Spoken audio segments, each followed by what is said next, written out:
Ադրբեջանի նախագահ Իլհամ Ալիևը հրամանագիր է ստորագրել երկրում ապրող փոքրամասնությունների համայնքներին պետական ֆինանսավորում հատկացնելու մասին։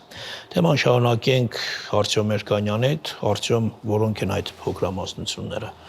Այդ գումարները հատկացված են պետական պահուստային հիմնադրամից եւ անմիջապես աչքի ընկնում ոչ հավասարաչափ բաշխումը այդ գումարների համայնքների միջև։ Մասնավորապես նկատվում է, որ հատուկ վերաբերմունք կա երկու համայնքների հանդեպ՝ հրեական համայնքի, այսինքն հուդայական համայնքի եւ ուդիական համայնքի հանդեպ։ Մասնավորապես հուդայական համայնքը բյուջեից ստացել է 1.200.000 մանատ, այն դեպքում, երբ ռուս ուղղափառ համայնքը ստացել է ընդամենը 400.000, այն դեպքում, երբ ռուսական համայնքը շատ ավելի մեծ է, քան հրեականը, որպեսզի դա արդարացնեն, ներկայացրել են հուդայական համայնքը որպես տարբեր 3 համայնքներ՝ եվրոպական հրեաների, լեռնեցի հրեաների եւ սեֆարդների։ Փոքրիկ ուդիական համայնքը ստացել է նույնքան գումար, որքան ռուս ուղղափառ համայնքը 400.000-ական։ Այն դեպքում, երբ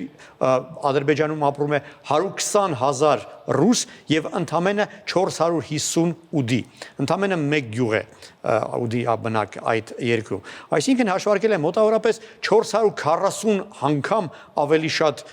գումար է հատկացվել ուդիական համայնքին, քան ռուս ուղղափառ համայնքին։ Անտեսվել է նաև կաթոլիկ համայնքի իրավունքը, քանի որ նույնպես ավանդական համայնք է, բայց չնչին գումար է ստացել, եթե համեմատենք հրեաների եւ ուդիների հետ։ Պարզ է, թե ինչի համար է դա ամենը արվում։ Մեծ հույսեր են կապում Ադրբեջանի իշխանությունները այդ փոքրականակ ուդիական համայնքի հետ, քանի որ կարծում են, որ իրենք կկարողանան հավակնություն ներկայացնել Արցախի ողջ հայկական պատմական ժառանգության նկատմամբ եւ դա աշխարհը կընկալի եւ կմարսի։ Ադրբեջանական այդ հայտնի առասպելի համաձայն ողջ հայկական ժառանգությունը իրականում ստեղծել են ոչ թե հայերը, այլ կովկասցի աֆղանացիները, որոնց ժառանգորդ են ժամանակակից ուդիները։ Դե իսկ հրեական համայնքին այդպես շռայլ վերաբերմունքը կարծում եմ ազդակ է ուղղված Իսրայելին եւ փորձ է վարձահատույց լինել Իսրայելի կողմից երկրորդ Արցախյան պատերազմի ժամանակ ցուցաբերած օգնությանը։ Բացի այդ, կարևոր է, որպեսզի հրեական եւ ուդիական համայնքը իրեն բավարարված զգա, քանի որ երբ որ անհրաժեշտ է, իրենք հավատարիմ ծառայում են Ադրբեջանի իշխանություններին, մասնավորապես վերջերս հերթական անգամ ԱՄՆ պետդեպարտամենտը զեկույց էր տարածել, որում ընդգծվում էր, որ Ադրբեջանում ոտնահարվում են կրոնական փոքրամասնությունների իրավունքները։ Եվ այս դեպքում եւս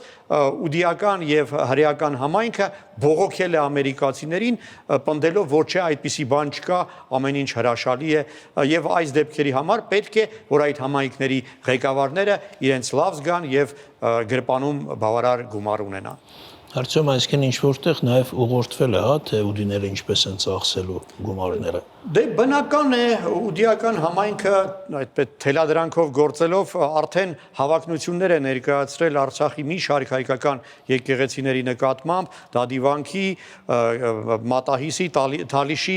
Շուշիի որոշ եկեղեցիների նկատմամբ եւ բնական է, որ այդ ամենը Ադրբեջանի նախագահի աշխատակազմից իջեցված հրահանգի հետևանք է։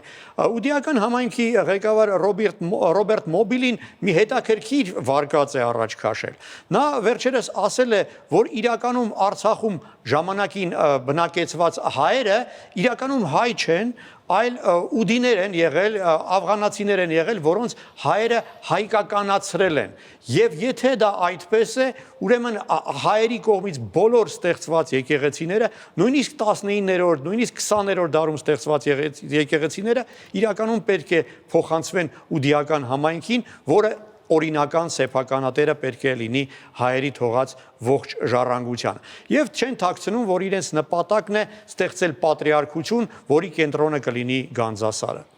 Եվ այդ ամենը իրատեսական է։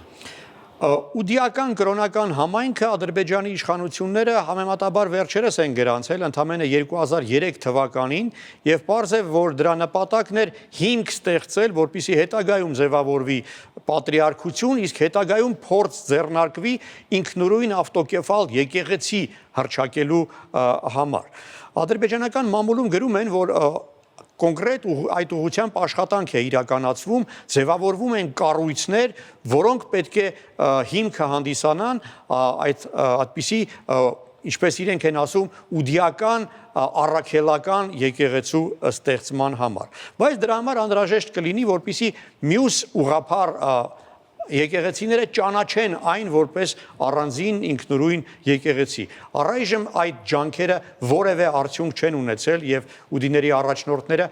խոստովանում են, որ իրենց բոլոր ջանքերը առայժմ ապարդյուն են։ Երբ վերջին անգամ ռուս ուղղափառ եկեղեցու առաջնորդը Բաքվում էր, ուդիների առաջնորդները դիմել էին իրեն, խնդրելով ճանաչել ուդիական եկեղեցին եւ կապեր հաստատել։ Բնական է, որ որևէ արձագանք չկա, բայց չի կարելի բացառել, որ մի օր ինչ որ քայլեր ռուս ուղղափառ եկեղեցին կամ այլ ուղղափառ եկեղեցիներ կձեռնարկեն, եթե մենք դրա դեմ ոչինչ չանենք։ Կարծում եմ պետք է աշխատել այդ ուղղությամբ եւ ղպտիական եւ եթովպիական եւ ռուս ուղղափառ եկեղեցու հետ, քանի որ այդ եկեղեցիների հետ փորձում են աշխատել Ադրբեջանի իշխանությունների թելադրանքով իրենց ձեռքում խամաճիկ դարձած ուդիների առաջնորդները։ Լուրջ աշխատանք է իրականացվում, մասնավորապես հայտնի է, որ արդեն պատրաստվում են եպիսկոպոսներ ձեռնադրել։ Մի քանի գյուղացիներ այդ ուդիական Նիչ գյուղից ուղարկվել են Լեհաստանի, Ուկրաինայի եւ Ռուսաստանի հոգեվոր ճեմարաններ սովորելու, վերադառնալուց հետո հավանաբար փորձ կանեն իրենց եպիսկոպոս ձեռնադրելու եւ հավանաբար այդ եպիսկոպոսներից մեկին էլ կփորձեն հետագայում ուղղափառ ուդիական եկեղեցու գլխավոր պատրիարք հռչակել։ Շնորհակալություն, Արծու։